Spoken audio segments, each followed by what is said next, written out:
بنی اسرائیل جو اسرائیل یعقوب علیہ السلام کی اولاد تھے، انہیں اللہ نے دنیا میں اس کام کے لیے چنا تھا کہ وہ خود بھی اللہ کی اطاعت کریں، عبادت کریں اور دوسرے لوگوں کو بھی اللہ کی طرف بلائیں۔ اس کام کی وجہ سے اللہ نے انہیں دیگر لوگوں کا امام بنایا، رہنمائی کے منصب پہ فائز کیا اور باقی تمام جہان والوں پر فضیلت دی۔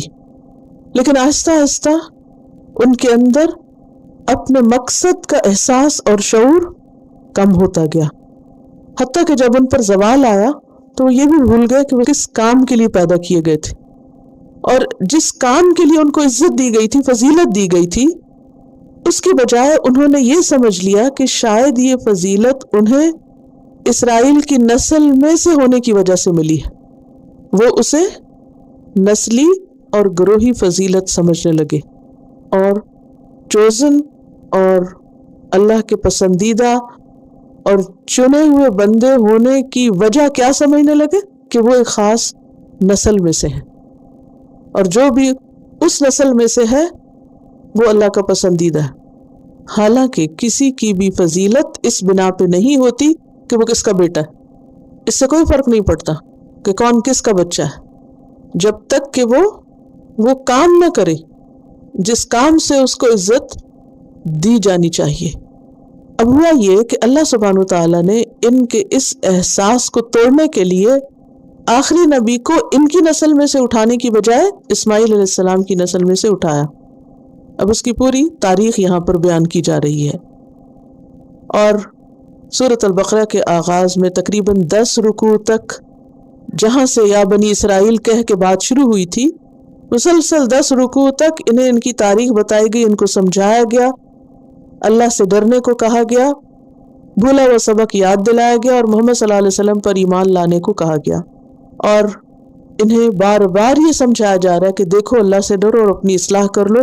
محمد صلی اللہ علیہ وسلم پر ایمان لے آؤ تاکہ تم قیامت کے دن کی رسوائی سے بچ سکو۔ لیکن ان ساری نصیحتوں کے باوجود بنی اسرائیل جس سرکشی اور تکبر اور جس اناد کا شکار ہوئے اور جس حسد کا شکار ہوئے، انہوں نے وہ کر کے نہ دیا جو اللہ سبحانہ وتعالیٰ نے ان سے چاہا۔ بہرحال یہاں پر کہا جا رہا ہے یا بنی اسرائیل، اے بنی اسرائیل، اذکروا نعمتی، یاد کرو میری نعمت کو۔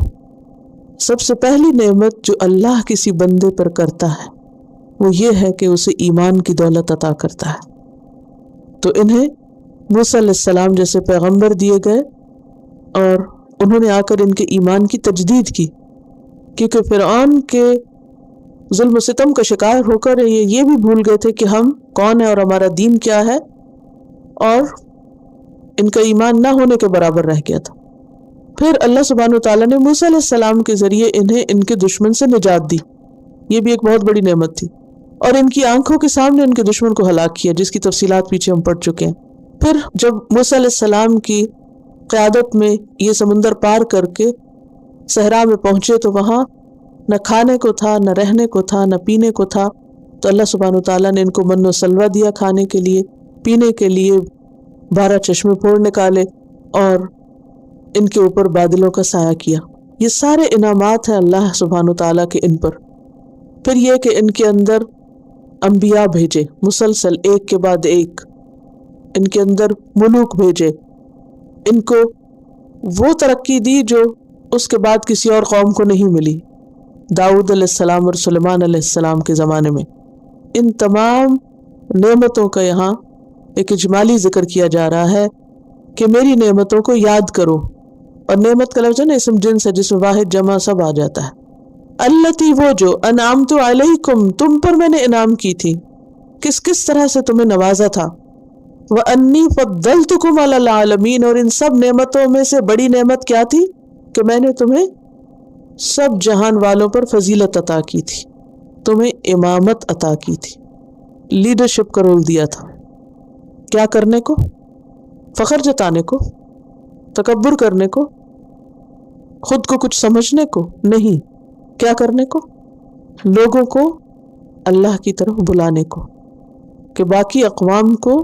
تم اللہ کی طرف بلاؤ۔ یا بنی اسرائیل